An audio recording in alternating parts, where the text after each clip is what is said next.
Selected works of Mao Zedong. February 27, 1957. 57. Speech at the 11th session, enlarged, of the Supreme State Conference. Comrade Mao Zedong went over the verbatim record and made certain additions before its publication in the People's Daily on June 19, 1957. Our general subject is the correct handling of contradictions among the people. For convenience, let us discuss it under 12 subheadings. Although reference will be made to contradictions between ourselves and the enemy, this discussion will center on contradictions among the people. Two types of contradictions differing in nature. Never before has our country been as united as it is today. The victories of the bourgeois democratic revolution and of the socialist revolution and our achievements in socialist construction have rapidly changed the face of the old China. A still brighter future lies ahead for our motherland. The days of national disunity and chaos which the people detested are gone, never to return. Led by the working class and the Communist Party, our 600 million people, united as one, are engaged in the great task of building socialism. The unification of our country, the unity of our people and the unity of our various nationalities, these are the basic guarantees for the sure triumph of our cause. However, this does not mean that contradictions no longer exist in our society. To imagine that none exist is a naive idea which is at variance with objective reality. We are confronted with two types of social contradictions, those between ourselves and the enemy and those among the people. The two are totally different in nature. To understand these two different types of contradictions correctly, we must first be clear on what is meant by the people and what is meant by the enemy. The concept of the people varies in content in different countries and in different periods of history in a given country. Take our own country for example. During the War of Resistance against Japan, all those classes, strata and social groups opposing Japanese aggression came within the category of the people, while the Japanese imperialists, their Chinese collaborators and the pro-Japanese elements were all enemies of the people. During the War of Liberation, the U.S. imperialists and their running dogs, the bureaucrat capitalists, the landlords and the Kuomintang reactionaries who represented these two classes, were the enemies of the people, while the other classes, strata and social groups, which opposed them, all came within the category of the people. At the present stage, the period of building socialism, the classes, strata and social groups which favor, support and work for the cause of socialist construction all come within the category of the people, while the social forces and groups which resist the socialist revolution and are hostile to or sabotage socialist construction are all enemies of the people. The contradictions between ourselves and the enemy are antagonistic contradictions. Within the ranks of the people, the contradictions among the working people are non-antagonistic, while those between the exploited and the exploiting classes have a non-antagonistic as well as an antagonistic aspect. There have always been contradictions among the people, but they are different in content in each period of the revolution and in the period of building socialism.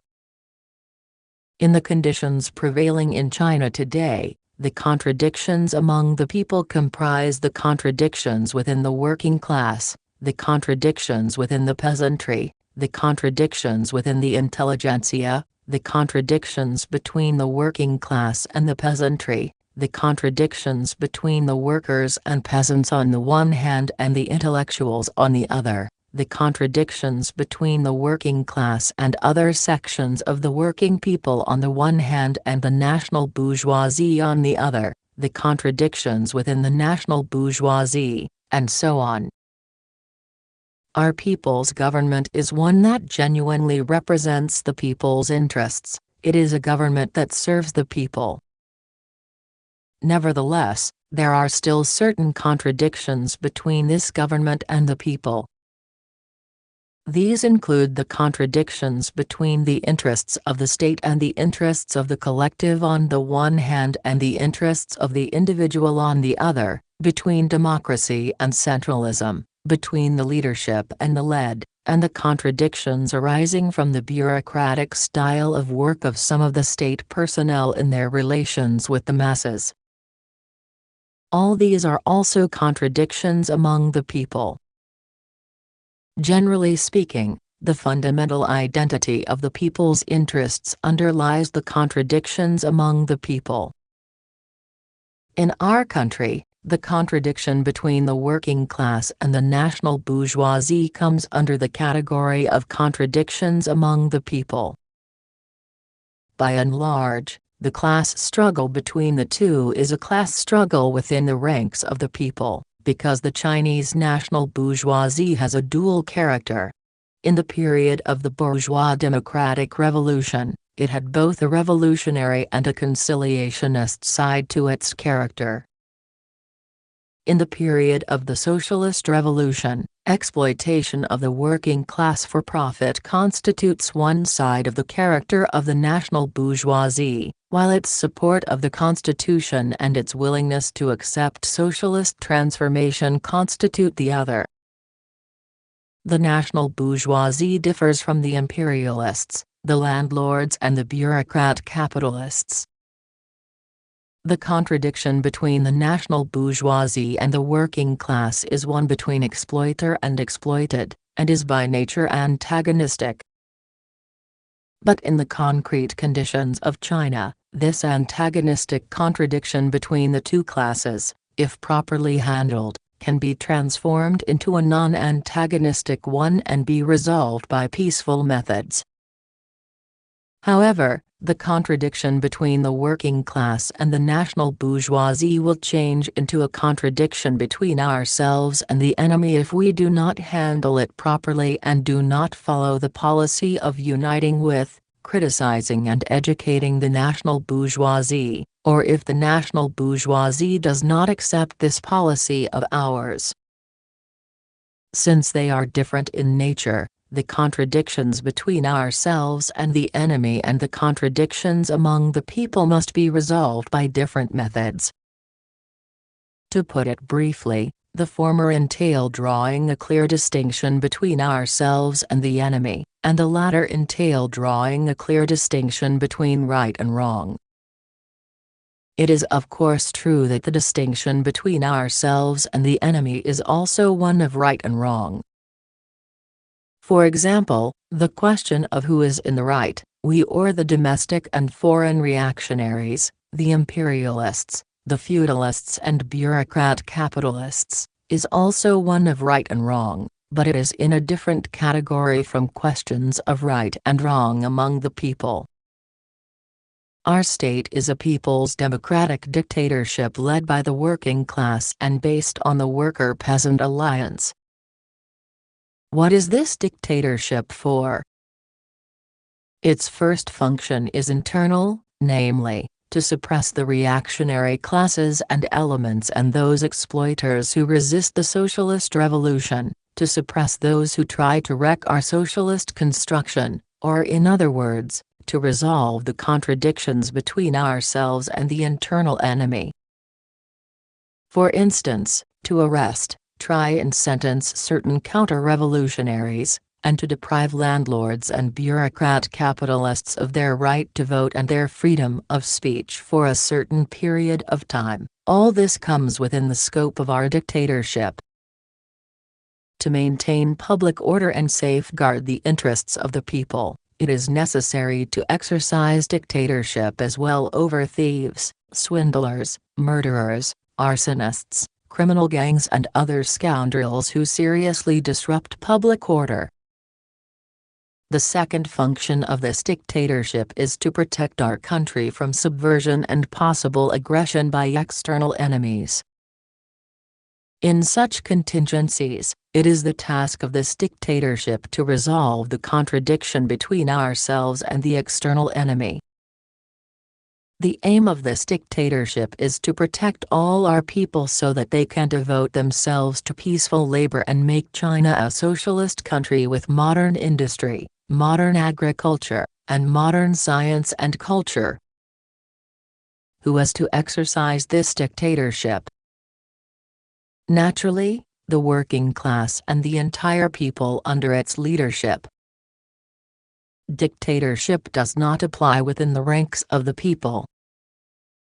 The people cannot exercise dictatorship over themselves, nor must one section of the people oppress another. Lawbreakers among the people will be punished according to law, but this is different in principle from the exercise of dictatorship to suppress enemies of the people. What applies among the people is democratic centralism. Our Constitution lays it down that citizens of the People's Republic of China enjoy freedom of speech, the press, assembly, association, procession, demonstration, religious belief, and so on. Our Constitution also provides that the organs of state must practice democratic centralism, that they must rely on the masses and that their personnel must serve the people. Our socialist democracy is the broadest kind of democracy, such as is not to be found in any bourgeois state. Our dictatorship is the people's democratic dictatorship led by the working class and based on the worker-peasant alliance. That is to say, democracy operates within the ranks of the people, while the working class, uniting with all others enjoying civil rights, and in the first place with the peasantry, enforces dictatorship over the reactionary classes and elements and all those who resist socialist transformation and oppose socialist construction. By civil rights, we mean, politically, the rights of freedom and democracy. But this freedom is freedom with leadership, and this democracy is democracy under centralized guidance, not anarchy. Anarchy does not accord with the interests or wishes of the people. Certain people in our country were delighted by the Hungarian incident. They hoped that something similar would happen in China, that thousands upon thousands of people would take to the streets to demonstrate against the people's government. Their hopes ran counter to the interests of the masses and therefore could not possibly win their support. Deceived by domestic and foreign counter-revolutionaries, a section of the people in Hungary made the mistake of resorting to violence against the people's government, with the result that both the state and the people suffered. The damage done to the country's economy in a few weeks of rioting will take a long time to repair. In our country there were some others who wavered on the question of the Hungarian incident because they were ignorant of the real state of affairs in the world. They think that there is top little freedom under our people's democracy and that there is more freedom under Western parliamentary democracy. They ask for a two-party system as in the West, with one party in office and the other in opposition. But this so-called two-party system is nothing but a device for maintaining the dictatorship of the bourgeoisie. It can never guarantee freedoms to the working people. As a matter of fact, freedom and democracy exist not in the abstract, but only in the concrete. In a society where class struggle exists, if there is freedom for the exploiting classes to exploit the working people, there is no freedom for the working people not to be exploited. If there is democracy for the bourgeoisie, there is no democracy for the proletariat and other working people. The legal existence of the Communist Party is tolerated in some capitalist countries, but only to the extent that it does not endanger the fundamental interests of the bourgeoisie. It is not tolerated beyond that. Those who demand freedom and democracy in the abstract regard democracy as an end and not as a means.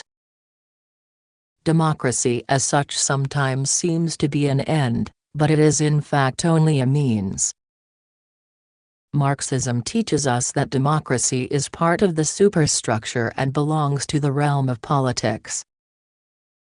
That is to say, in the last analysis, it serves the economic base. The same is true of freedom. Both democracy and freedom are relative, not absolute, and they come into being and develop in specific historical conditions. Within the ranks of the people, democracy is correlative with centralism and freedom with discipline. They are the two opposites of a single entity, contradictory as well as united, and we should not one-sidedly emphasize one to the exclusion of the other. Within the ranks of the people, we cannot do without freedom, nor can we do without discipline. We cannot do without democracy, nor can we do without centralism. This unity of democracy and centralism, of freedom and discipline, constitutes our democratic centralism. Under this system, the people enjoy broad democracy and freedom, but at the same time they have to keep within the bounds of socialist discipline. All this is well understood by the masses. In advocating freedom with leadership and democracy under centralized guidance, we in no way mean that coercive measures should be taken to settle ideological questions or questions involving the distinction between right and wrong among the people. All attempts to use administrative orders or coercive measures to settle ideological questions or questions of right and wrong are not only ineffective but harmful. We cannot abolish religion by administrative order or force people not to believe in it. We cannot compel people to give up idealism, any more than we can force them to embrace Marxism.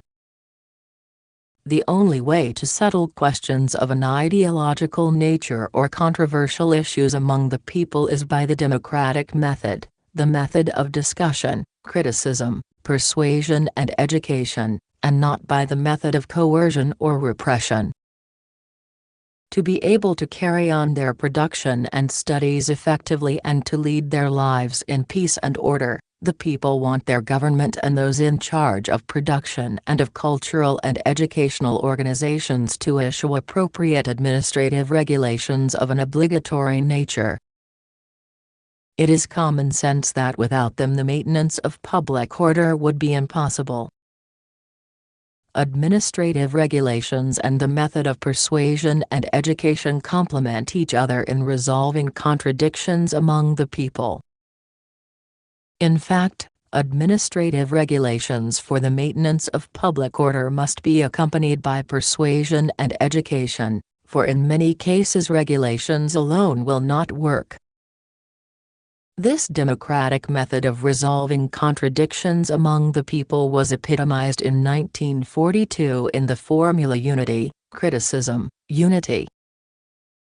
To elaborate, that means starting from the desire for unity, resolving contradictions through criticism or struggle, and arriving at a new unity on a new basis. In our experience, this is the correct method of resolving contradictions among the people. In 1942 we used it to resolve contradictions inside the Communist Party, namely, the contradictions between the dogmatists and the great majority of the membership, and between dogmatism and Marxism. The left dogmatists had resorted to the method of ruthless struggle and merciless blows in inter-party struggle. It was the wrong method. In criticizing left dogmatism, we did not use this old method but adopted a new one, that is, one of starting from the desire for unity, distinguishing between right and wrong through criticism or struggle, and arriving at a new unity on a new basis. This was the method used in the rectification movement of 1942. Within a few years, by the time the Chinese Communist Party held its 7th National Congress in 1945, unity was achieved throughout the party as anticipated, and consequently the People's Revolution triumphed. Here, the essential thing is to start from the desire for unity. For without this desire for unity, the struggle, once begun, is certain to throw things into confusion and get out of hand. Wouldn't this be the same as ruthless struggle and merciless blows? And what party unity would there be left? It was precisely this experience that led us to the formula unity, criticism, unity. Or, in other words, learn from past mistakes to avoid future ones and cure the sickness to save the patient. We extended this method beyond our party. We applied it with great success in the anti-Japanese base areas in dealing with the relations between the leadership and the masses, between the army and the people, between officers and men, between the different units of the army, and between the different groups of cadres. The use of this method can be traced back to still earlier times in our party's history. Ever since 1927, when we built our revolutionary armed forces and base areas in the South, this method had been used to deal with the relations between the party and the masses, between the army and the people, between officers and men, and with other relations among the people.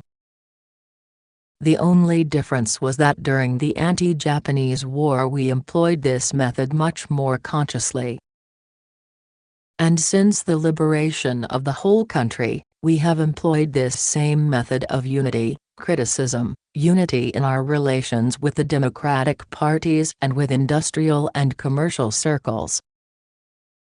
Our task now is to continue to extend and make still better use of this method throughout the ranks of the people. We want all our factories, cooperatives, shops, schools, offices and people's organizations, in a word, all our 600 million people, to use it in resolving contradictions among themselves. In ordinary circumstances, contradictions among the people are not antagonistic. But if they are not handled properly, or if we relax our vigilance and lower our guard, antagonism may arise. In a socialist country, a development of this kind is usually only a localized and temporary phenomenon. The reason is that the system of exploitation of man by man has been abolished and the interests of the people are fundamentally identical. The antagonistic actions which took place on a fairly wide scale during the Hungarian incident were the result of the operations of both domestic and foreign counter-revolutionary elements. This was a particular as well as a temporary phenomenon. It was a case of the reactionaries inside a socialist country, in league with the imperialists, attempting to achieve their conspiratorial aims by taking advantage of contradictions among the people to foment dissension and stir up disorder. The lesson of the Hungarian incident merits attention. Many people seem to think that the use of the democratic method to resolve contradictions among the people is something new. Actually, it is not. Marxists have always held that the cause of the proletariat must depend on the masses of the people and that communists must use the democratic method of persuasion and education when working among the laboring people and must on no account resort to commandism or coercion. The Chinese Communist Party faithfully adheres to this Marxist-Leninist principle. It has been our consistent view that under the people's democratic dictatorship two different methods, one dictatorial and the other democratic, should be used to resolve the two types of contradictions which differ in nature, those between ourselves and the enemy and those among the people. This idea has been explained again and again in many party documents and in speeches by many leading comrades of our party. In my article on the People's Democratic Dictatorship, written in 1949, I said, "The combination of these two aspects, democracy for the people and dictatorship over the reactionaries, is the People's Democratic Dictatorship." I also pointed out that in order to settle problems within the ranks of the people, the method we employ is democratic, the method of persuasion, not of compulsion. Again, in addressing the second session of the First National Committee of the Political Consultative Conference in June 2, I said, "The People's Democratic Dictatorship uses two methods. Towards the enemy, it uses the method of dictatorship, that is, for as long a period of time as is necessary it does not permit them to take part in political activity and compels them to obey the law of the people's government, to engage in labor and, through such labor, be transformed into new men. Towards the people, on the contrary, it uses the method of democracy and not of compulsion, that is, it must necessarily let them take part in political activity and does not compel them to do this or that, but uses the method of democracy to educate and persuade. Such education is self-education for the people, and its basic method is criticism and self-criticism. Thus, on many occasions we have discussed the use of the democratic method for resolving contradictions among the people. Furthermore, we have in the main applied it in our work, and many cadres and many other people are familiar with it in practice. Why then do some people now feel that it is a new issue? Because, in the past, the struggle between ourselves and the enemy, both internal and external, was most acute, and contradictions among the people therefore did not attract as much attention as they do today. Quite a few people fail to make a clear distinction between these two different types of contradictions, those between ourselves and the enemy and those among the people, and are prone to confuse the two. It must be admitted that it is sometimes quite easy to do so. We have had instances of such confusion in our work in the past. In the course of cleaning out counter-revolutionaries, good people were sometimes mistaken for bad, and such things still happen today. We are able to keep mistakes within bounds because it has been our policy to draw a sharp line between ourselves and the enemy and to rectify mistakes whenever discovered. Marxist philosophy holds that the law of the unity of opposites is the fundamental law of the universe. This law operates universally, whether in the natural world, in human society, or in man's thinking. Between the opposites in a contradiction there is at once unity and struggle, and it is this that impels things to move and change. Contradictions exist everywhere, but their nature differs in accordance with the different nature of different things. In any given thing, the unity of opposites is conditional, temporary and transitory, and hence relative, whereas the struggle of opposites is absolute. Lenin gave a very clear exposition of this law. It has come to be understood by a growing number of people in our country. But for many people it is one thing to accept this law and quite another to apply it in examining and dealing with problems. Many dare not openly admit that contradictions still exist among the people of our country, while it is precisely these contradictions that are pushing our society forward.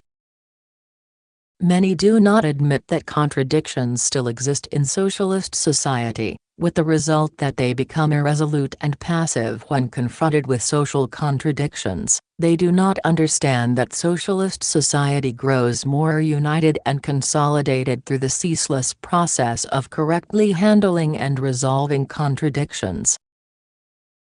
For this reason, we need to explain things to our people, and to our cadres in the first place, in order to help them understand the contradictions in socialist society and learn to use correct methods for handling them. Contradictions in socialist society are fundamentally different from those in the old societies, such as capitalist society.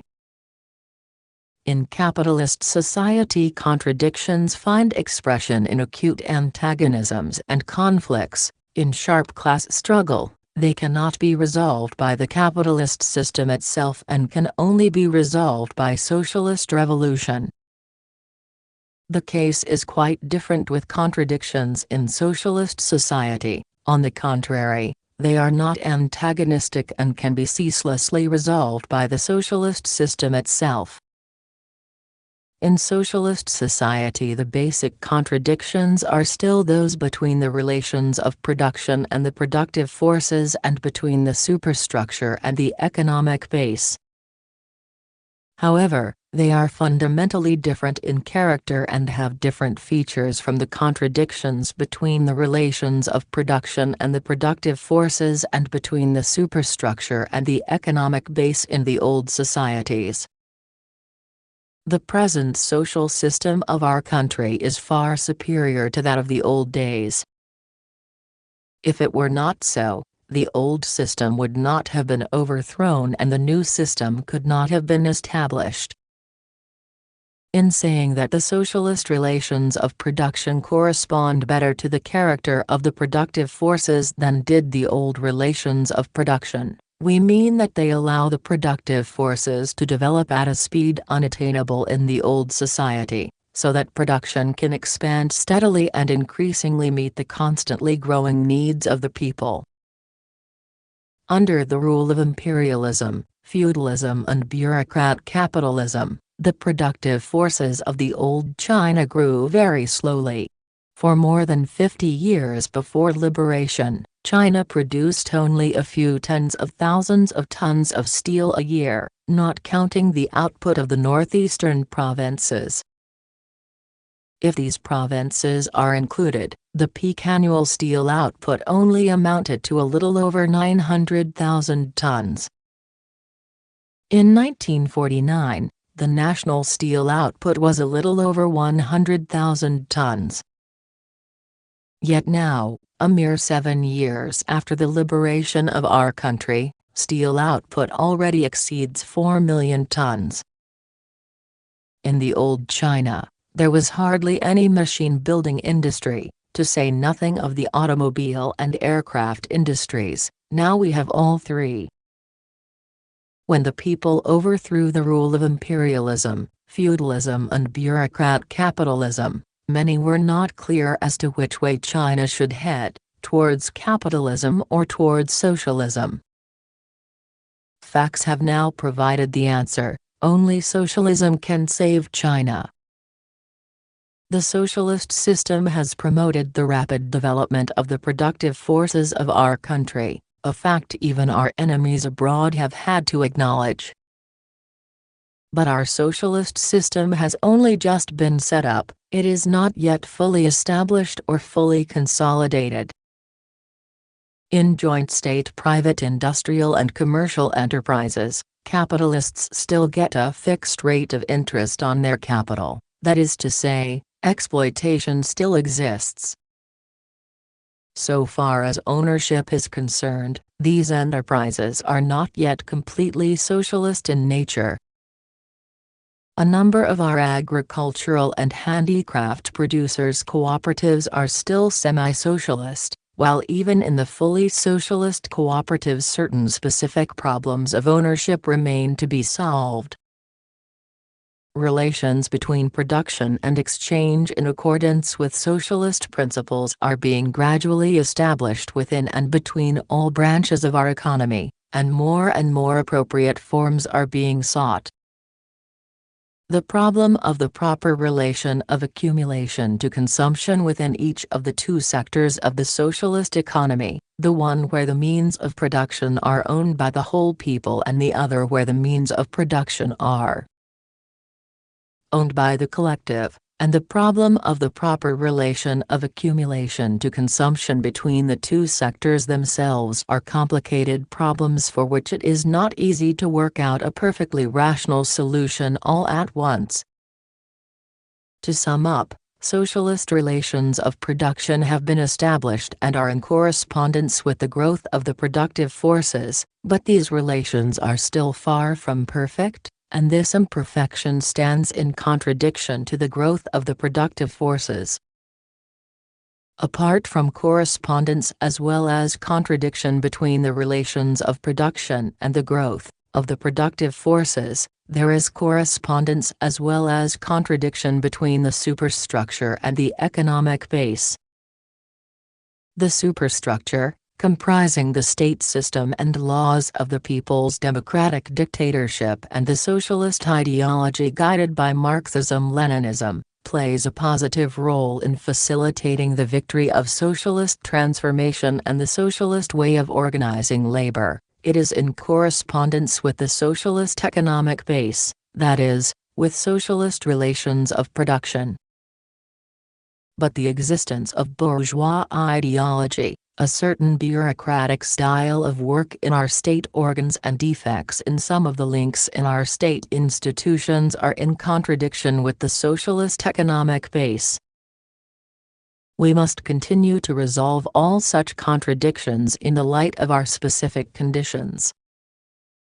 Of course, new problems will emerge as these contradictions are resolved, and further efforts will be required to resolve the new contradictions. For instance, a constant process of readjustment through state planning is needed to deal with the contradiction between production and the needs of society, which will long remain an objective reality. Every year our country draws up an economic plan in order to establish a proper ratio between accumulation and consumption and achieve an equilibrium between production and needs. Equilibrium is nothing but a temporary, relative, unity of opposites. By the end of each year, this equilibrium, taken as a whole, is upset by the struggle of opposites. The unity undergoes a change, equilibrium becomes disequilibrium, unity becomes disunity, and once again it is necessary to work out an equilibrium and unity for the next year. Herein lies the superiority of our planned economy. As a matter of fact, this equilibrium, this unity, is partially upset every month or every quarter, and partial readjustments are called for. Sometimes, contradictions arise and the equilibrium is upset because our subjective arrangements do not conform to objective reality. This is what we call making a mistake. The ceaseless emergence and ceaseless resolution of contradictions constitute the dialectical law of the development of things. Today, matters stand as follows. The large-scale, turbulent class struggles of the masses characteristic of times of revolution have in the main came to an end, but class struggle is by no means entirely over. While welcoming the new system, the masses are not yet quite accustomed to it. Government personnel are not sufficiently experienced and have to undertake further study and investigation of specific policies. In other words, time is needed for our socialist system to become established and consolidated, for the masses to become accustomed to the new system, and for government personnel to learn and acquire experience. It is therefore imperative for us at this juncture to raise the question of distinguishing contradictions among the people from those between ourselves and the enemy, as well as the question of the correct handling of contradictions among the people, in order to unite the people of all nationalities in our country for the new battle, the battle against nature, develop our economy and culture, help the whole nation to traverse this period of transition relatively smoothly, consolidate our new system and build up our new state. 2. The question of eliminating counter-revolutionaries. The elimination of counter-revolutionaries is a struggle of opposites as between ourselves and the enemy. Among the people, there are some who see this question in a somewhat different light. Two kinds of people hold views differing from ours. Those with a right deviation in their thinking make no distinction between ourselves and the enemy and take the enemy for our own people. They regard as friends the very persons whom the masses regard as enemies. Those with a left deviation in their thinking magnify contradictions between ourselves and the enemy to such an extent that they take certain contradictions among the people for contradictions with the enemy and regard as counter-revolutionaries persons who are actually not. Both these views are wrong. Neither makes possible the correctly handling of the problem of eliminating counter-revolutionaries or a correct assessment of this work. To form a correct evaluation of our work in eliminating counter-revolutionaries, let us see what repercussions the Hungarian incident has had in China. After its occurrence there was some unrest among a section of our intellectuals, but there were no squalls. Why? One reason, it must be said, was our success in eliminating counter-revolutionaries fairly thoroughly. Of course, the consolidation of our state is not due primarily to the elimination of counter-revolutionaries. It is due primarily to the fact that we have a communist party and a liberation army both tempered in decades of revolutionary struggle, and a working people likewise so tempered. Our party and our armed forces are rooted in the masses, have been tempered in the flames of a protracted revolution and have the capacity to fight. Our People's Republic was not built overnight, but developed step by step out of the revolutionary base areas. A number of democratic personages have also been tempered in the struggle in varying degrees, and they have gone through troubled times together with us.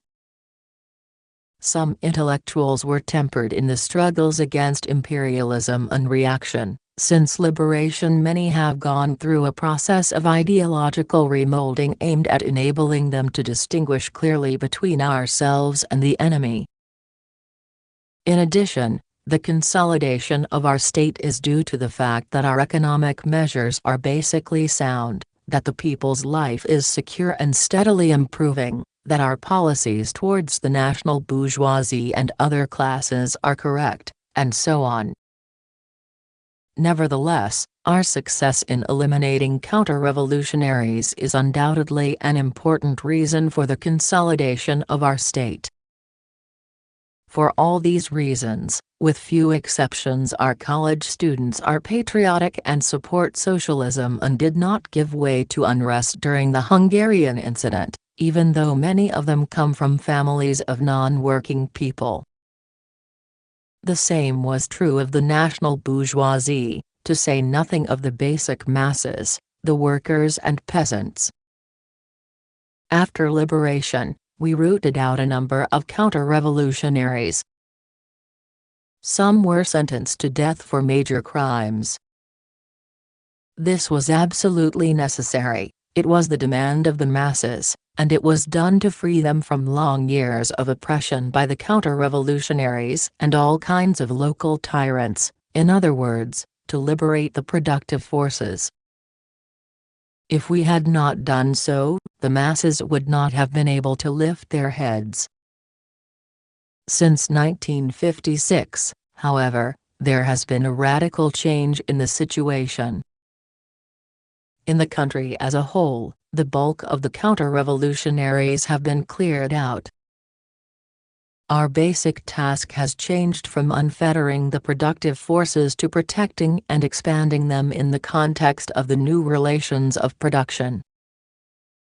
because of failure to understand that our present policy fits the present situation and our past policy fitted the past situation. Some people want to make use of the present policy to reverse past decisions and to negate the tremendous success we achieved in eliminating counter-revolutionaries.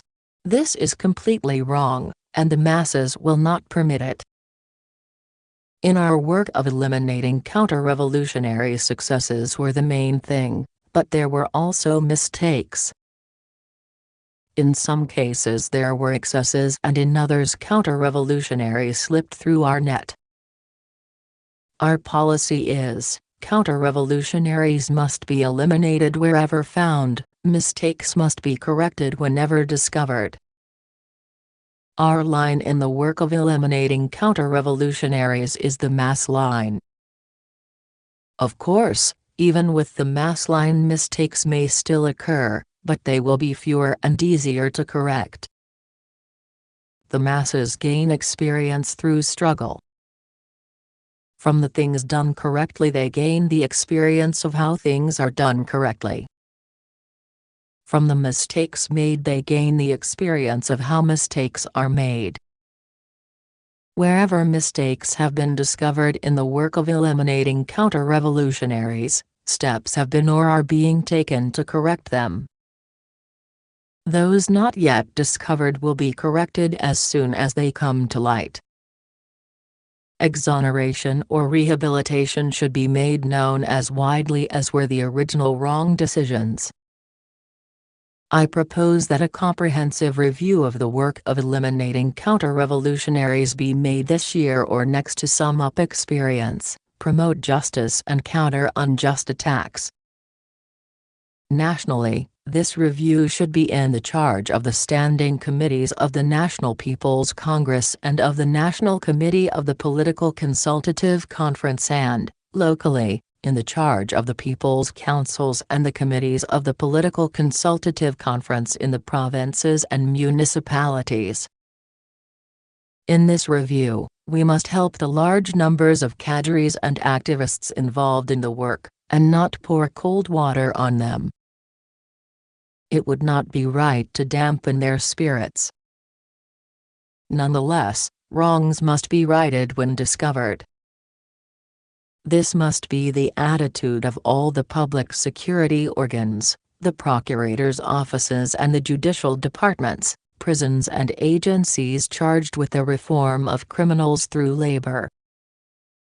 We hope that wherever possible members of the Standing Committee of the National People's Congress, members of the National Committee of the Political Consultative Conference and People's Deputies will take part in this review. This will be of help in perfecting our legal system and in dealing correctly with counter-revolutionaries and other criminals. The present situation with regard to counter-revolutionaries can be described in these words: there still are counter-revolutionaries, but not many. In the first place, there still are counter-revolutionaries. Some people say that there aren't any more left and all is well and that we can therefore lay our heads on our pillows and just drop off to sleep. But this is not the way things are. The fact is, there still are counter-revolutionaries. Of course, that is not to say you'll find them everywhere and in every organization, and we must continue to fight them. It must be understood that the hidden counter-revolutionaries still at large will not take things lying down, but will certainly seize even opportunity to make trouble. The U.S. imperialists and the Chiang Kai-shek clique are constantly sending in secret agents to carry on disruptive activities. Even after all the existing counter-revolutionaries have been combed out, new ones are likely to emerge. If we drop our guard, we shall be badly fooled and shall suffer severely. Counter-revolutionaries must be rooted out with a firm hand wherever they are found making trouble. But, taking the country as a whole, there are certainly not many counter-revolutionaries. It would be wrong to say that there are still large numbers of counter-revolutionaries in China. Acceptance of that view would likewise result in a mess. 3. The question of the cooperative transformation of agriculture. We have a rural population of over 500 million, so how our peasants fare has a most important bearing on the development of our economy and the consolidation of our state power.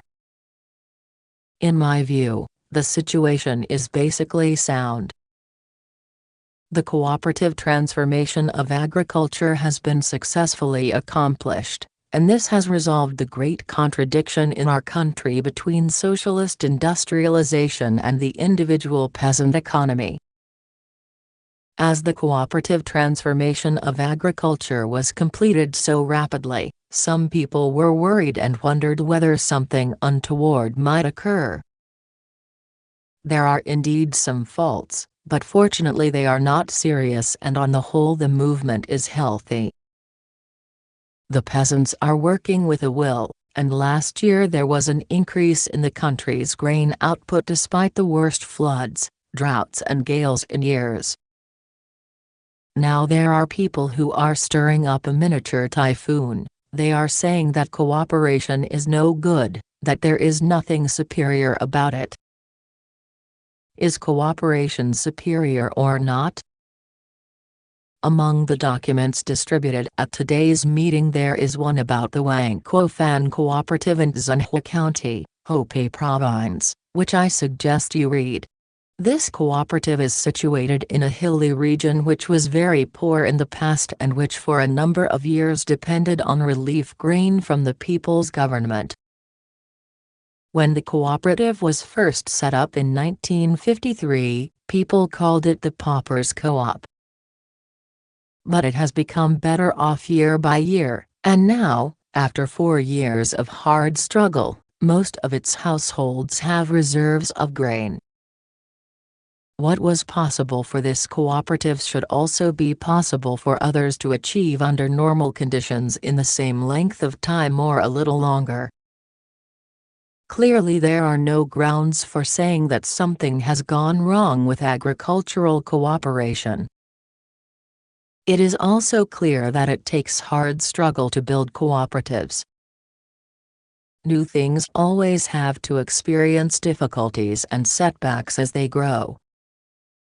It is sheer fantasy to imagine that the cause of socialism is plain sailing and easy success, with no difficulties and setbacks, or without the exertion of tremendous efforts.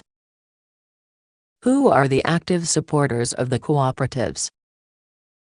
The overwhelming majority of the poor and lower middle peasants who constitute more than 70% of the rural population. Most of the other peasants are also placing their hopes on the cooperatives. Only a very small minority are really dissatisfied. Quite a number of persons have failed to analyze this situation and to make an overall examination of the achievements and shortcomings of the cooperatives and the causes of these shortcomings. Instead they have taken part of the picture or one side of the matter for the whole, and consequently a miniature typhoon has been stirred up among some people, who are saying that the cooperatives are not superior.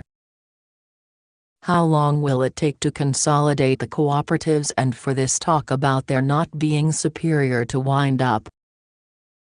Judging from the experience of the growth of many cooperatives, it will probably take 5 years or a little longer. As most of our cooperatives are only a little over a year old, it would be unreasonable to ask too much of them.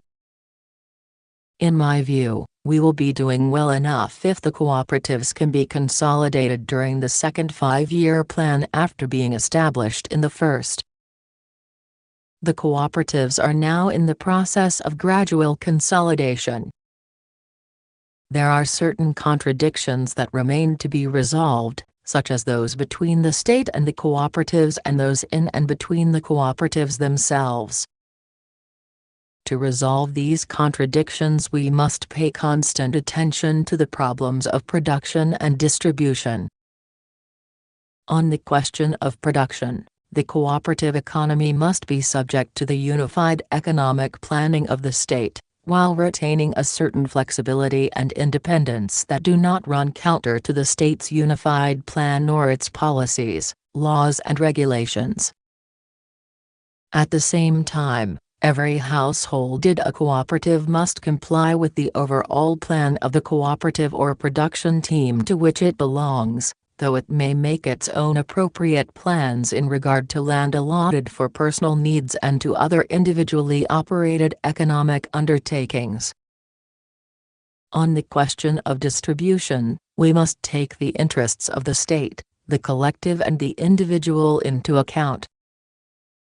We must properly handle the three-way relationship between the state agricultural tax, the cooperative's accumulation fund and the peasant's personal income, and take constant care to make readjustments so as to resolve contradictions between them. Accumulation is essential for both the state and the cooperative, but in neither case should it be excessive.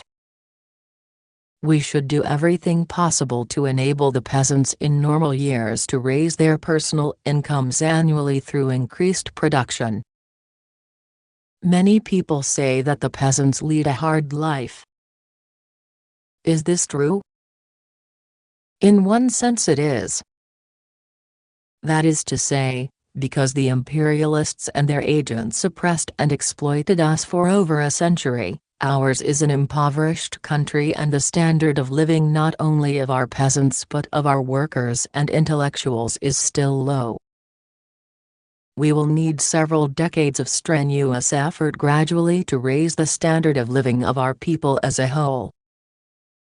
In this context, it is right to say that the peasants lead a hard life. But in another sense it is not true. We refer to the allegation that in the 7 years since liberation it is only the life of the workers that has been improved and not that of the peasants. As a matter of fact, with very few exceptions, there has been some improvement in the life of both the peasants and the workers. Since liberation, the peasants have been free from landlord exploitation and their production has increased annually. Take grain crops. In 1949, the country's output was only something over 210,000 million caddies. By 1956, it had risen to more than 360,000 million caddies, an increase of nearly 150,000 million caddies. The state agricultural tax is not heavy, only amounting to something over 30,000 million caddies a year. State purchases of grain from the peasants at standard prices only amount to a little over 50,000 million caddies a year. These two items together total over 80,000 million caddies. Furthermore, more than half this grain is sold back to the villages and nearby towns. Obviously, no one can say that there has been no improvement in the life of the peasants.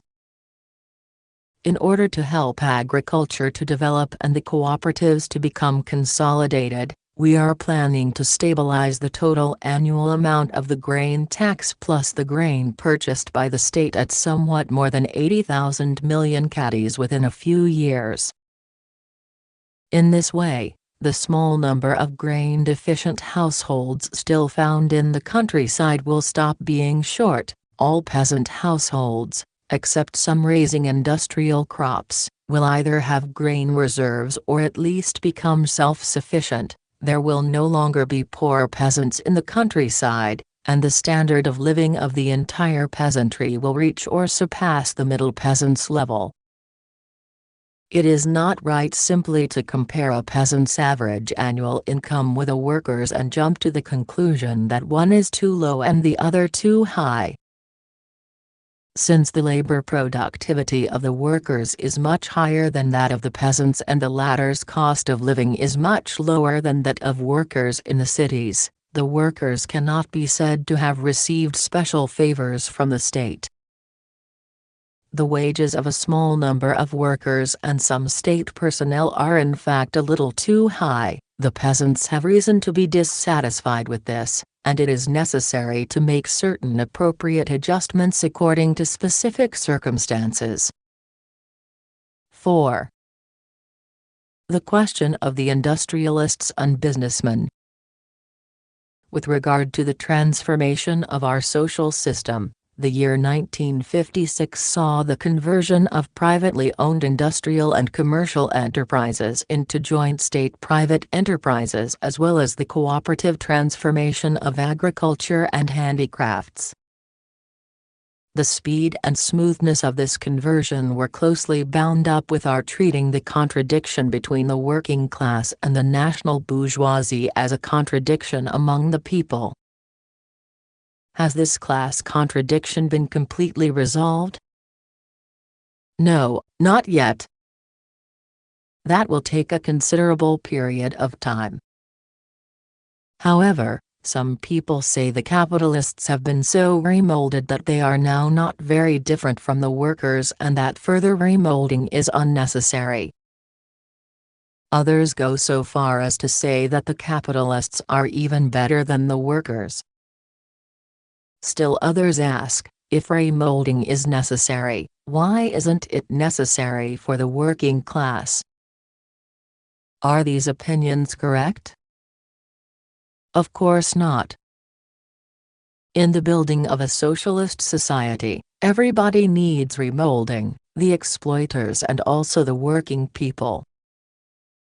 Who says it isn't necessary for the working class? Of course, the remolding of the exploiters is essentially different from that of the working people, and the two must not be confused. The working class remolds the whole of society in class struggle and in the struggle against nature, and in the process it remolds itself. It must ceaselessly learn in the course of work, gradually overcome its shortcomings and never stop doing so. Take for example those of us present here. Many of us make some progress each year, that is to say, we are remolding ourselves each year. For myself, I used to have all sorts of non-Marxist ideas, and it was only later that I embraced Marxism. I learned a little Marxism from books and took the first steps in remolding my ideology, but it was mainly through taking part in class struggle over the years that I came to be remolded. And if I am to make further progress, I must continue to learn, otherwise I shall lag behind. Can the capitalists be so good that they need no more remolding? Some people contend that the Chinese bourgeoisie no longer has two sides to its character, but only one side. Is this true? No. While members of the bourgeoisie have become administrative personnel in joint state-private enterprises and are being transformed from exploiters into working people living by their own labor, they still get a fixed rate of interest on their capital in the joint enterprises, that is, they have not yet cut themselves loose from the roots of exploitation. Between them and the working class there is still a considerable gap in ideology, sentiments and habits of life. How can it be said that they no longer have two sides to their character? Even when they stop receiving their fixed interest payments and the bourgeois label is removed, they will still need ideological remolding for quite some time. If, as is alleged, the bourgeoisie no longer has a dual character, then the capitalists will no longer have the task of studying and of remolding themselves. It must be said that this view does not tally either with the actual situation of our industrialists and businessmen or with what most of them want. During the past few years, most of them have been willing to study and have made marked progress. As their thorough remolding can be achieved only in the course of work, They should engage in labor together with the staff and workers in the enterprises and regard these enterprises as the chief places in which to remold themselves. But it is also important for them to change some of their old views through study. Such study should be on a voluntary basis. When they return to the enterprises after being in study groups for some weeks, many industrialists and businessmen find that they have more of a common language with the workers and the representatives of state ownership, and so there are better possibilities for working together. They know from personal experience that it is good for them to keep on studying and remolding themselves. The idea mentioned above that study and remolding are not necessary reflects the views not of the majority of industrialists and businessmen but of only a small number. V. The question of the intellectuals. The contradictions within the ranks of the people in our country also find expression among the intellectuals. The several million intellectuals who worked for the old society have come to serve the new society, and the question that now arises is how they can fit in with the needs of the new society and how we can help them to do so. This, too, is a contradiction among the people. Most of our intellectuals have made marked progress during the last 7 years. They have shown they are in favor of the socialist system. Many are diligently studying Marxism, and some have become communists. The latter, though at present small in number, are steadily increasing. Of course, there are still some intellectuals who are skeptical about socialism or do not approve of it, but they are a minority. China needs the services of as many intellectuals as possible for the colossal task of building socialism. We should trust those who are really willing to serve the cause of socialism and should radically improve our relations with them and help them solve the problems requiring solution, so that they can give full play to their talents. Many of our comrades are not good at uniting with intellectuals. They are stiff in their attitude towards them, lack respect for their work and interfere in certain scientific and cultural matters where interference is unwarranted. We must do away with all such shortcomings. Although large numbers of intellectuals have made progress, they should not be complacent. They must continue to remold themselves, gradually shed their bourgeois world outlook and acquire the proletarian, communist world outlook so that they can fully fit in with the needs of the new society and unite with the workers and peasants. The change in world outlook is fundamental, and up to now most of our intellectuals cannot be said to have accomplished it. We hope that they will continue to make progress and that in the course of work and study they will gradually acquire the communist world outlook, grasp Marxism-Leninism and become integrated with the workers and peasants. We hope they will not stop halfway, or, what is worse, slide back, for there will be no future for them in going backwards. Since our country's social system has changed and the economic base of bourgeois ideology has in the main been destroyed, not only is it imperative for large numbers of our intellectuals to change their world outlook, but it is also possible for them to do so. But a thorough change in world outlook takes a very long time, and we should spare no pains in helping them and must not be impatient. Actually, there are bound to be some who ideologically will always be reluctant to accept Marxism, Leninism and communism. We should not be too exacting in what we demand of them, as long as they comply with the requirements laid down by the state and engage in legitimate pursuits. We should let them have opportunities for suitable work. Among students and intellectuals there has recently been a falling off in ideological and political work, and some unhealthy tendencies have appeared. Some people seem to think that there is no longer any need to concern themselves with politics or with the future of the motherland and the ideals of mankind.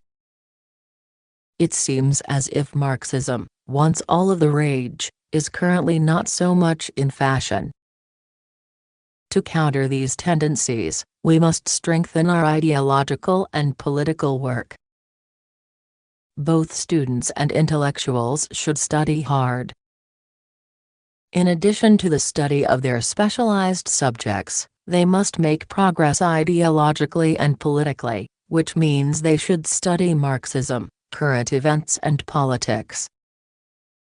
Not to have a correct political orientation is like not having a soul. The ideological remolding in the past was necessary and has yielded positive results.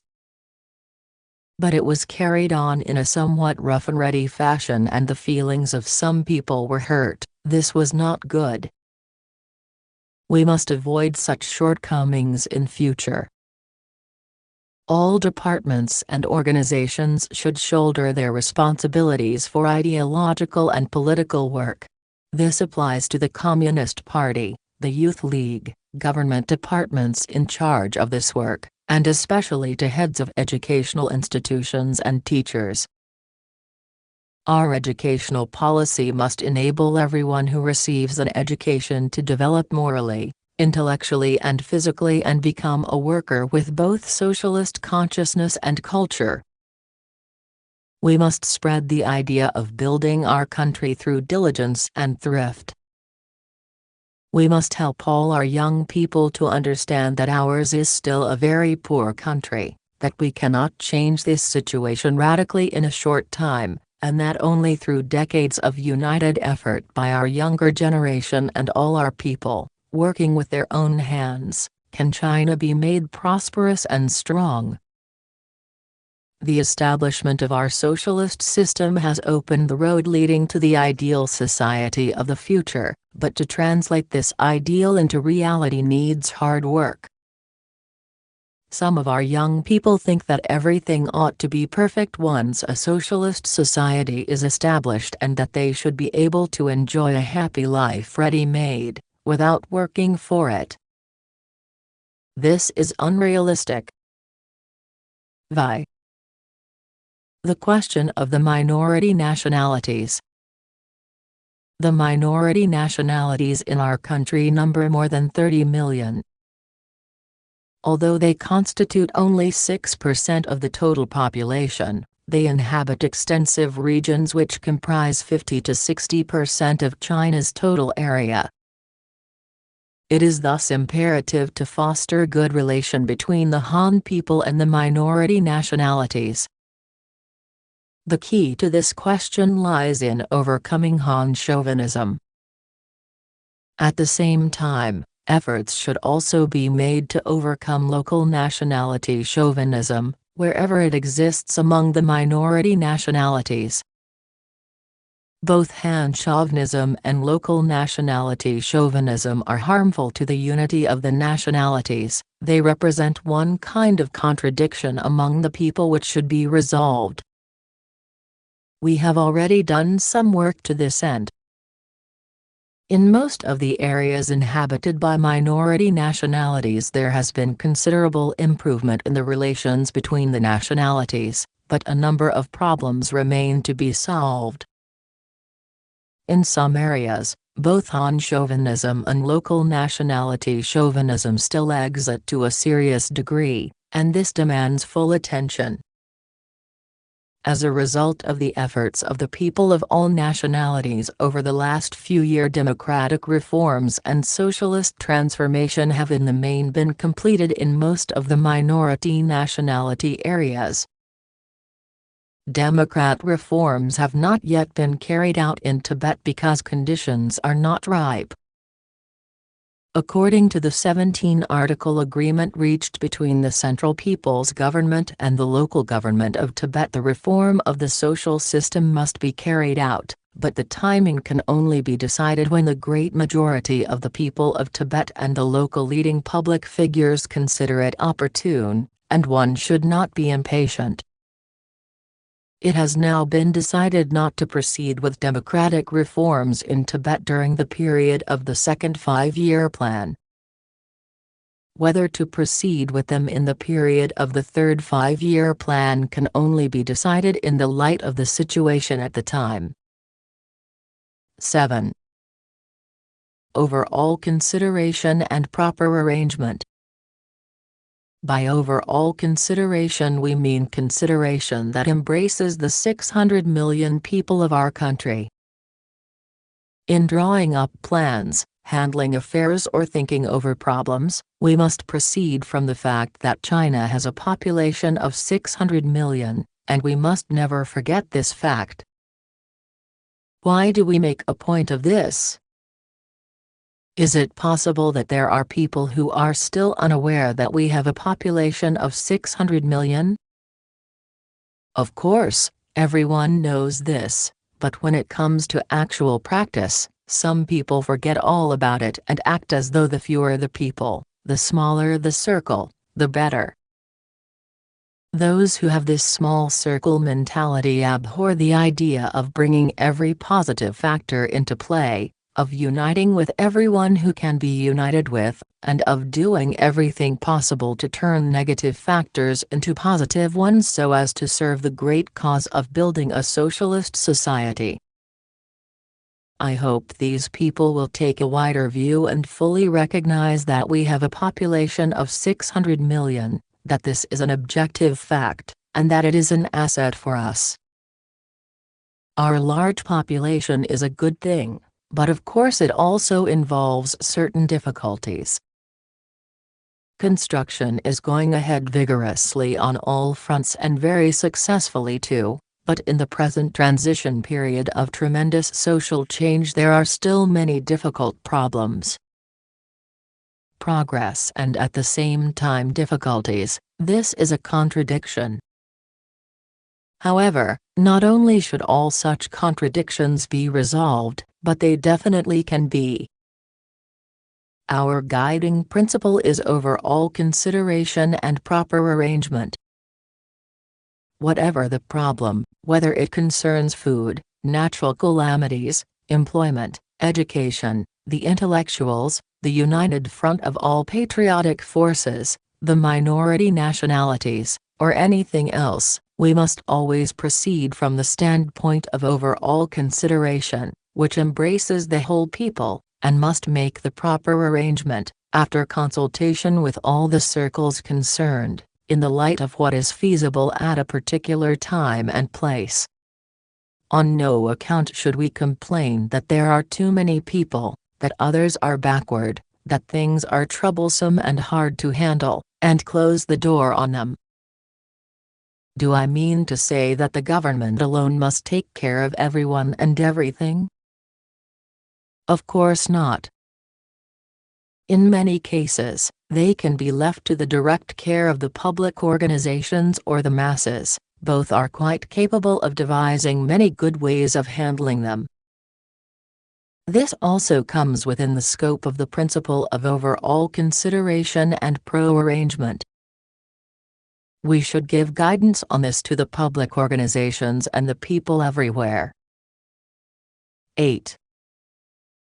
On Let 100 Flowers Blossom. Let 100 schools of thought contend and long-term coexistence and mutual supervision.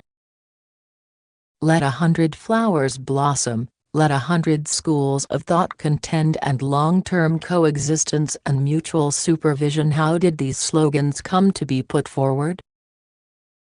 They were put forward in the light of China's specific conditions, in recognition of the continued existence of various kinds of contradictions in socialist society and in response to the country's urgent need to speed up its economic and cultural development.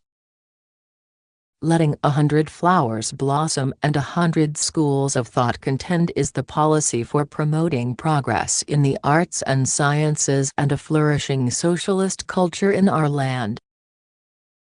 Different forms and styles in art should develop freely and different schools in science should contend freely. We think that it is harmful to the growth of art and science if administrative measures are used to impose one particular style of art or school of thought and to ban another. Questions of right and wrong in the arts and science should be settled through free discussion in artistic and scientific circles and through practical work in these fields. They should not be settled in an oversimple manner. A period of trial is often needed to determine whether something is right or wrong. Throughout history, at the outset, new and correct things often failed to win recognition from the majority of people and had to develop by twists and turns through struggle. Often, correct and good things were first regarded not as fragrant flowers but as poisonous weeds. Copernicus' theory of the solar system and Darwin's theory of evolution were once dismissed as erroneous and had to win out over bitter opposition. Chinese history offers many similar examples.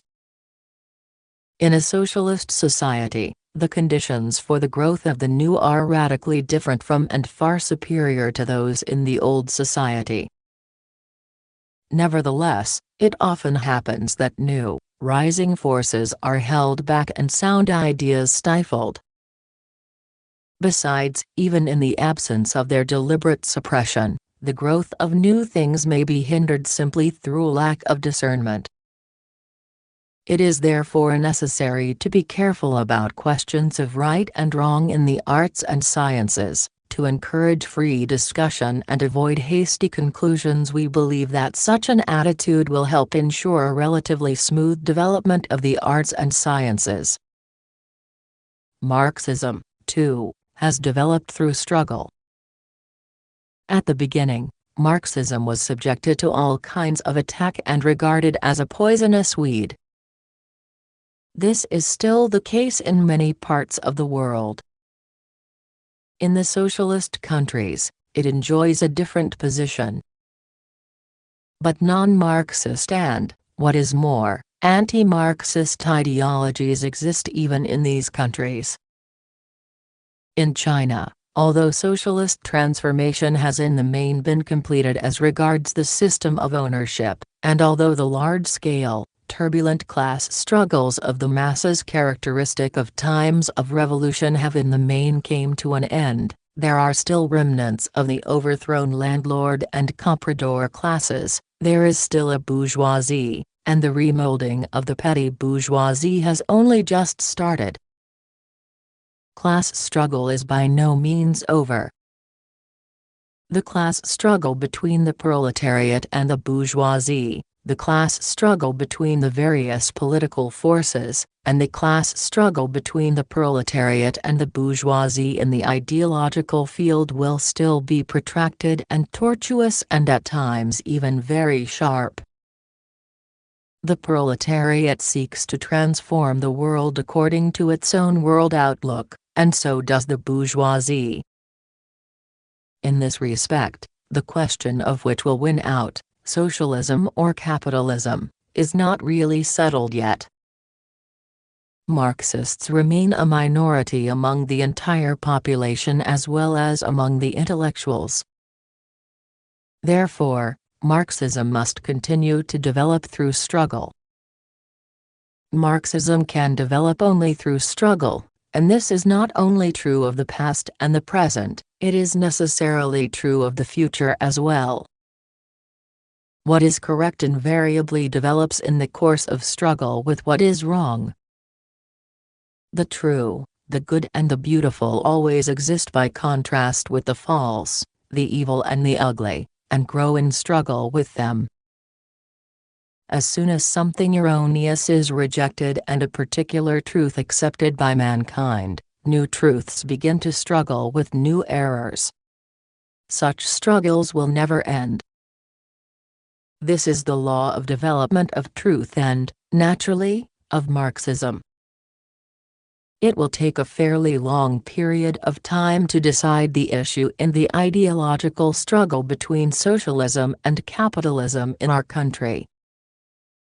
The reason is that the influence of the bourgeoisie and of the intellectuals who come from the old society, the very influence which constitutes their class ideology, will persist in our country for a long time.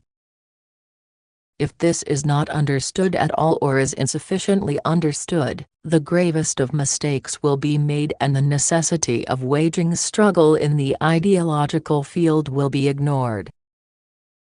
Ideological struggle differs from other forms of struggle, since the only method used is painstaking reasoning, and not crude coercion.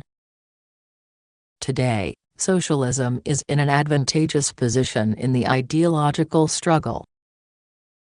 The basic power of the state is in the hands of the working people led by the proletariat.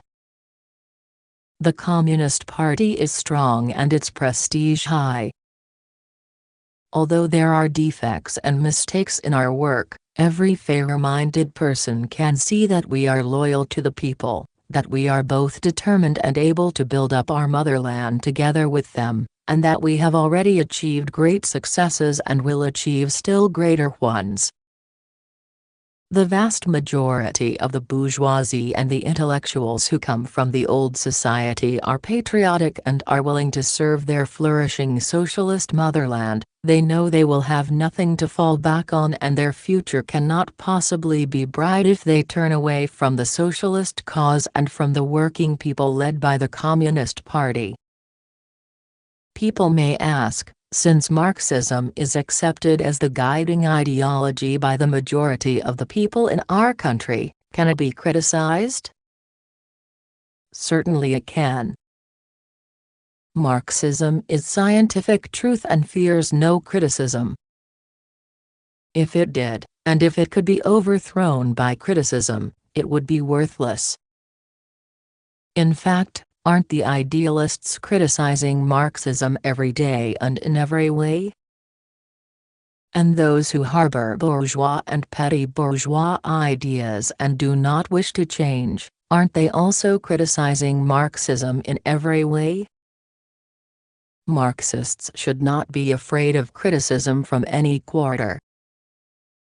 Quite the contrary, they need to temper and develop themselves and win new positions in the teeth of criticism and in the storm and stress of struggle. Fighting against wrong ideas is like being vaccinated. A man develops greater immunity from disease as a result of vaccination. Plants raised in hothouses are unlikely to be hardy. Carrying out the policy of letting 100 flowers blossom and 100 schools of thought contend will not weaken, but strengthen, the leading position of Marxism in the ideological field. What should our policy be towards non-Marxist ideas? As far as unmistakable counter-revolutionaries and saboteurs of the socialist cause are concerned, the matter is easy. We simply deprive them of their freedom of speech. But incorrect ideas among the people are quite a different matter. Will it do to ban such ideas and deny them any opportunity for expression? Certainly not. It is not only futile but very harmful to use crude methods in dealing with ideological questions among the people, with questions about man's mental world. You may ban the expression of wrong ideas, but the ideas will still be there. On the other hand, if correct ideas are pampered in hothouses and never exposed to the elements and immunized against disease, they will not win out against erroneous ones. Therefore, it is only by employing the method of discussion, criticism and reasoning that we can really foster correct ideas and overcome wrong ones, and that we can really settle issues. It is inevitable that the bourgeoisie and petty bourgeoisie will give expression to their own ideologies. It is inevitable that they will stubbornly assert themselves on political and ideological questions by every possible means. You cannot expect them to do otherwise. We should not use the method of suppression and prevent them from expressing themselves, but should allow them to do so and at the same time argue with them and direct appropriate criticism at them. Undoubtedly, we must criticize wrong ideas of every description. It certainly would not be right to refrain from criticism, look on while wrong ideas spread unchecked and allow them to dominate the field. Mistakes must be criticized and poisonous weeds fought wherever they crop up. However, such criticism should not be dogmatic, and the metaphysical method should not be used, but instead the effort should be made to apply the dialectical method. What is needed is scientific analysis and convincing argument. Dogmatic criticism settles nothing. We are against poisonous weeds of whatever kind, but Eve must carefully distinguish between what is really a poisonous weed and what is really a fragrant flower. Together with the masses of the people, we must learn to differentiate carefully between the two and use correct methods to fight the poisonous weeds. At the same time as we criticize dogmatism, we must direct our attention to criticizing revisionism. Revisionism, or right opportunism, is a bourgeois trend of thought that is even more dangerous than dogmatism. The revisionists, the right opportunists, pay lip service to Marxism, they too attack dogmatism. But what they are really attacking is the quintessence of Marxism. They oppose or distort materialism and dialectics, oppose or try to weaken the people's democratic dictatorship and the leading role of the Communist Party, and oppose or try to weaken socialist transformation and socialist construction. Even after the basic victory of our socialist revolution, there will still be a number of people in our society who vainly hope to restore the capitalist system and are sure to fight the working class on every front, including the ideological one. And their right-hand men in this struggle are the revisionists. Literally the two slogans, "Let 100 flowers blossom" and "Let 100 schools of thought contend," have no class character. The proletariat can turn them to account, and so can the bourgeoisie or others. Different classes, strata and social groups each have their own views on what are fragrant flowers and what are poisonous weeds. Then, from the point of view of the masses, what should be the criteria today for distinguishing fragrant flowers from poisonous weeds? In their political activities, how should our people judge whether a person's words and deeds are right or wrong? On the basis of the principles of our Constitution, the will of the overwhelming majority of our people and the common political positions which have been proclaimed on various occasions by our political parties, we consider that, broadly speaking, the criteria should be as follows. 1. Words and deeds should help to unite, and not divide, the people of all our nationalities. 2. They should be beneficial, and not harmful, to socialist transformation and socialist construction.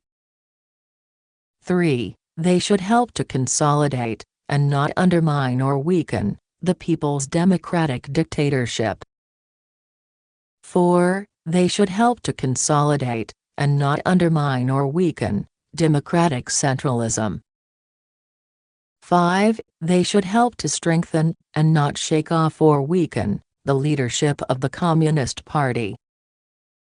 6. They should be beneficial, and not harmful, to international socialist unity and the unity of the peace-loving people of the world. Of these 6 criteria, the most important are the 2 about the socialist path and the leadership of the party. These criteria are put forward not to hinder but to foster the free discussion of questions among the people. Those who disapprove these criteria can still state their own views and argue their case. However, so long as the majority of the people have clear-cut criteria to go by, criticism and self-criticism can be conducted along proper lines, and these criteria can be applied to people's words and deeds to determine whether they are right or wrong, whether they are fragrant flowers or poisonous weeds. These are political criteria. Naturally, to judge the validity of scientific theories or assess the aesthetic value of works of art, other relevant criteria are needed. But these 6 political criteria are applicable to all activities in the arts and sciences. In a socialist country like ours, can there possibly be any useful scientific or artistic activity which runs counter to these political criteria? The views set out above are based on China's specific historical conditions. Conditions vary in different socialist countries and with different communist parties. Therefore, we do not maintain that they should or must adopt the Chinese way. The slogan long-term coexistence and mutual supervision is also a product of China's specific historical conditions. It was not put forward all of a sudden, but had been in the making for several years. The idea of long-term coexistence had been there for a long time. When the socialist system was in the main established last year, the slogan was formulated in explicit terms.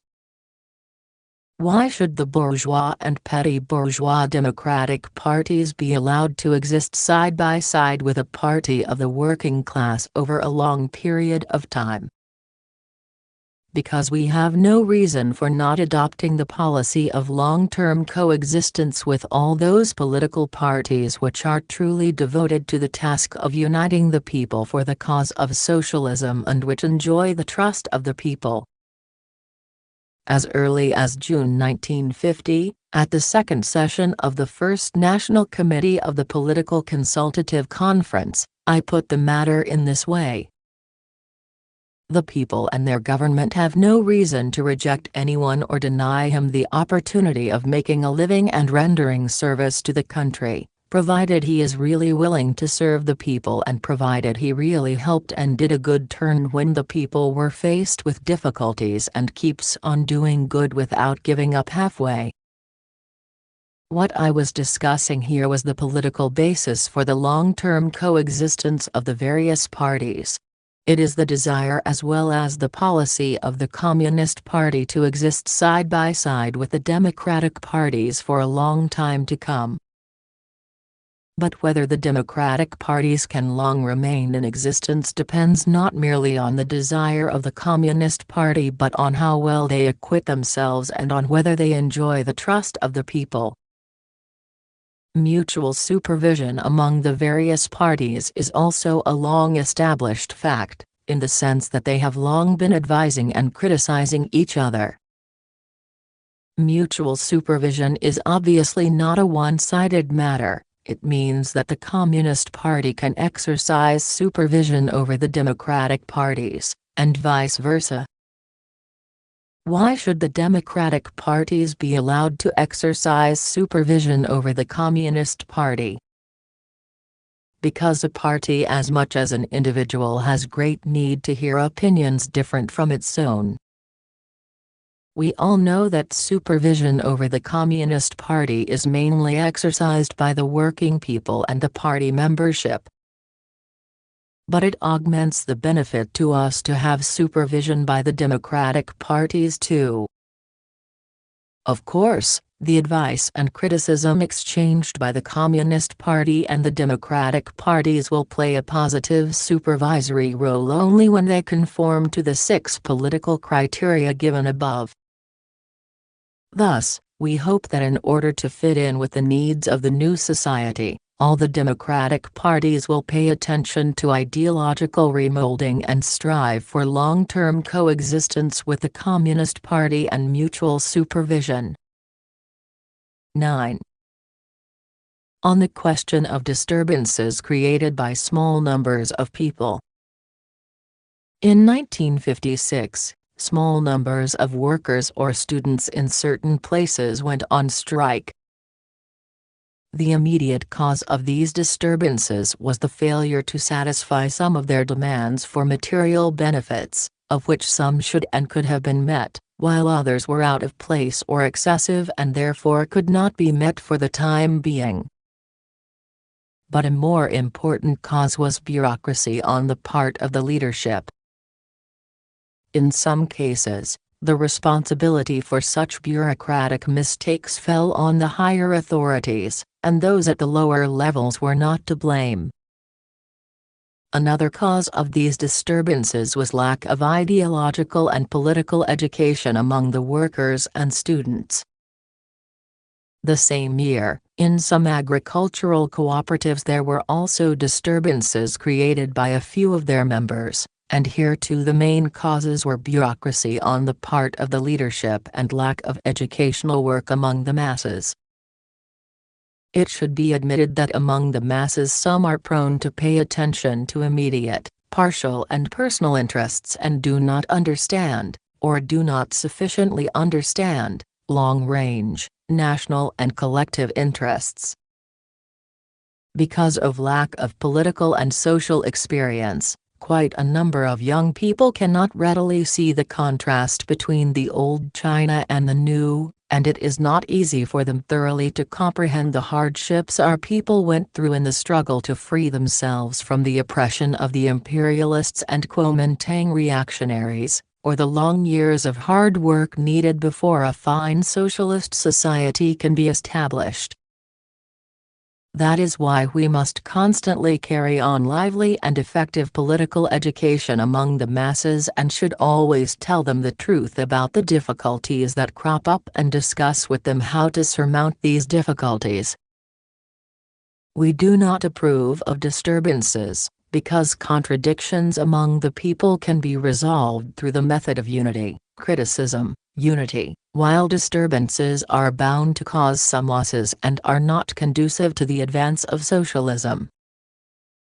We believe that the masses of the people support socialism, conscientiously observe discipline and are reasonable, and will certainly not take part in disturbances without cause. But this does not mean that the possibility of disturbances by the masses no longer exists in our country. On this question, we should pay attention to the following. 1. In order to root out the causes of disturbances, we must resolutely overcome bureaucracy, greatly improve ideological and political education, and deal with all contradictions properly. If this is done, generally speaking there will be no disturbances.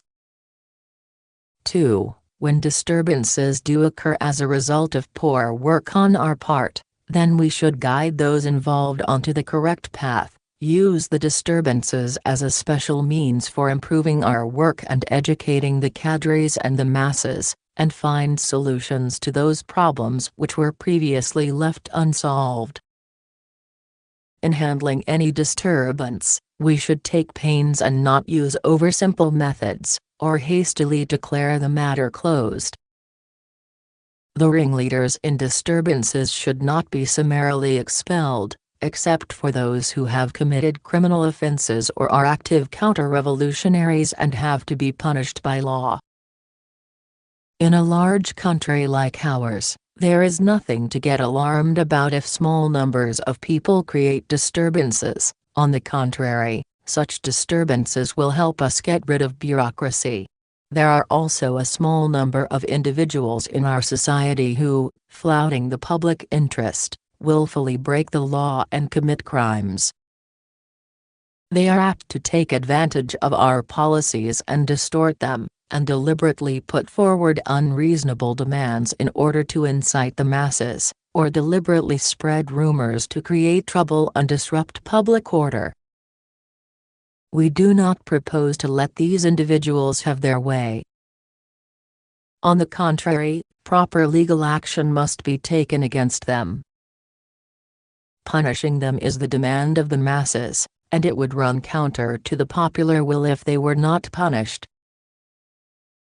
Can bad things be turned into good things? In our society, as I have said, Disturbances by the masses are bad, and we do not approve of them. But when disturbances do occur, they enable us to learn lessons, to overcome bureaucracy and to educate the cadres and the masses. In this sense, bad things can be turned into good things. Disturbances thus have a dual character. Every disturbance can be regarded in this way. Everybody knows that the Hungarian incident was not a good thing. But it too had a dual character. Because our Hungarian comrades took proper action in the course of the incident, what was a bad thing has eventually turned into a good one. Hungary is now more consolidated than ever, and all other countries in the socialist camp have also learned the lesson. Similarly, the worldwide campaign against communism and the people which took place in the latter half of 1956 was of course a bad thing. But it served to educate and temper the communist parties and the working class in all countries, and thus it has turned into a good thing. In the storm and stress of this period, a number of people in many countries withdrew from the Communist Party. Withdrawal from the party reduces its membership and is, of course, a bad thing, but there is a good side to it, too. Vacillating elements who are unwilling to carry on have withdrawn, and the vast majority who are staunch party members can be the better united for struggle. Why isn't this a good thing? To sum up, we must learn to look at problems from all sides, seeing the reverse as well as the obverse side of things. In given conditions, a bad thing can lead to good results and a good thing to bad results. More than 2,000 years ago Lao Tzu said, "Good fortune lieth within bad, bad fortune lurketh within good." When the Japanese shot their way into China, they called this a victory. Huge parts of China's territory were seized, and the Chinese called this a defeat. But victory was conceived in China's defeat, while defeat was conceived in Japan's victory. Hasn't history proved this true? People all over the world are now discussing whether or not a third world war will break out. On this question, too, we must be mentally prepared and do some analysis. We stand firmly for peace and against war. But if the imperialists insist on unleashing another war, we should not be afraid of it. Our attitude on this question is the same as our attitude towards any disturbance. First, we are against it. Second, we are not afraid of it. The First World War was followed by the birth of the Soviet Union with a population of 200 million. The Second World War was followed by the emergence of the socialist camp with a combined population of 900 million. If the imperialists insist on launching a third world war, it is certain that several hundred million more will turn to socialism, and then there will not be much room left on earth for the imperialists. It is also likely that the whole structure of imperialism will completely collapse. In given conditions, each of the two opposing aspects of a contradiction invariably transforms itself into its opposite as a result of the struggle between them. Here, it is the conditions which are essential. Without the given conditions, neither of the two contradictory aspects can transform itself into its opposite. Of all the classes in the world, the proletariat is the one which is most eager to change its position, and next comes the semi-proletariat, for the former possesses nothing at all while the latter is hardly any better off. The United States now controls a majority in the United Nations and dominates many parts of the world. This state of affairs is temporary and will be changed one of these days. China's position as a poor country denied its rights in international affairs will also be changed. The poor country will change into a rich one, the country denied its rights into one enjoying them, a transformation of things into their opposites. Here, the decisive conditions are the socialist system and the concerted efforts of a united people. 11. On practicing economy. Here I wish to speak briefly on practicing economy. We want to carry on large-scale construction, but our country is still very poor. Herein lies a contradiction. One way of resolving it is to make a sustained effort to practice strict economy in every field. During the movement against the three evils in 1952, we fought against corruption, waste and bureaucracy, with the emphasis on combating corruption. In 1955 we advocated the practice of economy with great success, our emphasis then being on combating the unduly high standards for non-productive projects in capital construction and economizing on raw materials in industrial production. But at that time economy was not yet applied in earnest as a guiding principle in all branches of the national economy, or in government offices, army units, schools and people's organizations in general. This year we are calling for economy and the elimination of waste in every sphere throughout the country. We still lack experience in the work of construction. During the last few years, great successes have been achieved, but there has also been waste. We must build up a number of large-scale modern enterprises step by step to form the mainstay of our industry, without which we shall not be able to turn China into a powerful modern industrial country within the coming decades. But the majority of our enterprises should not be built on such a scale. We should set up more small and medium enterprises and make full use of the industrial base inherited from the old society, so as to effect the greatest economy and do more with less money.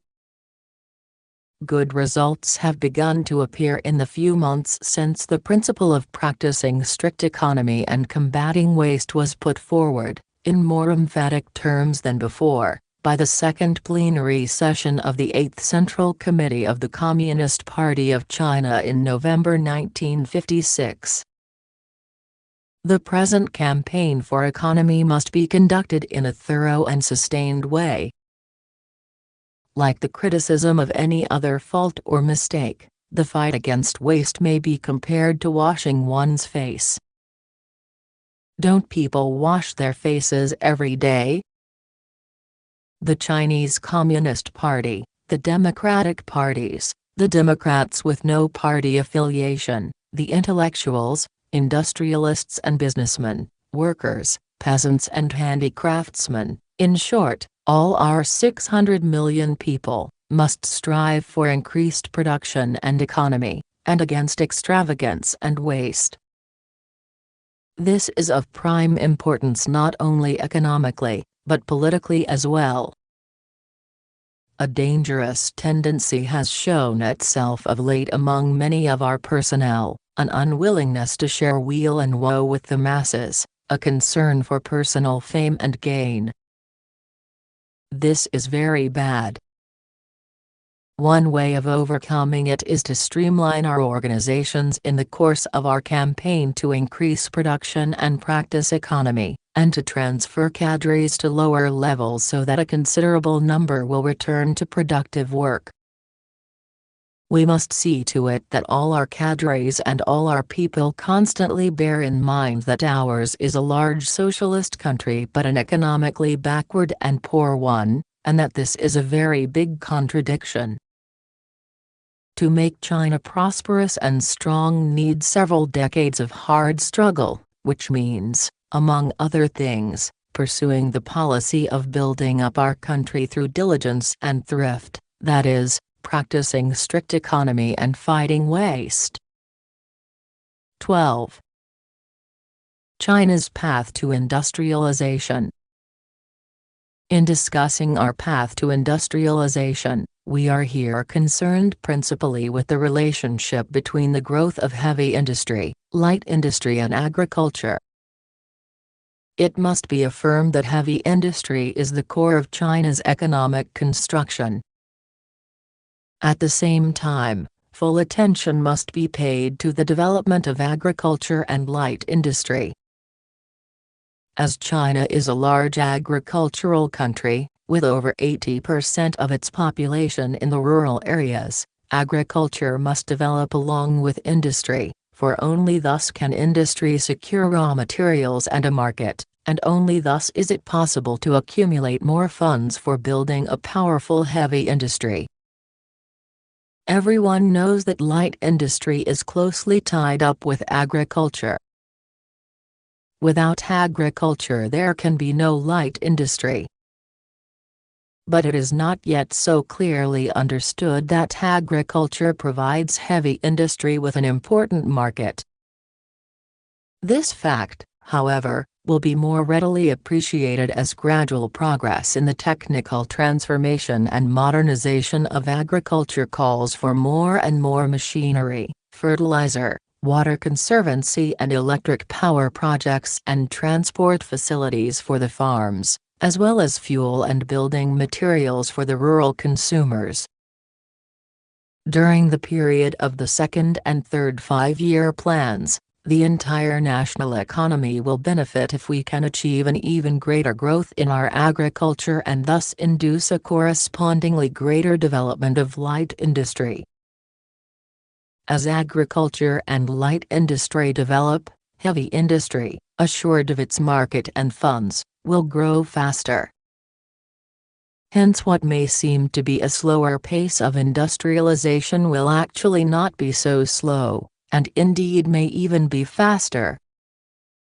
In 3 5-year plans or perhaps a little longer, China's annual steel output can be raised to 20 million tons or more, as compared with the peak pre-liberation output of something over 900,000 tons in 1943.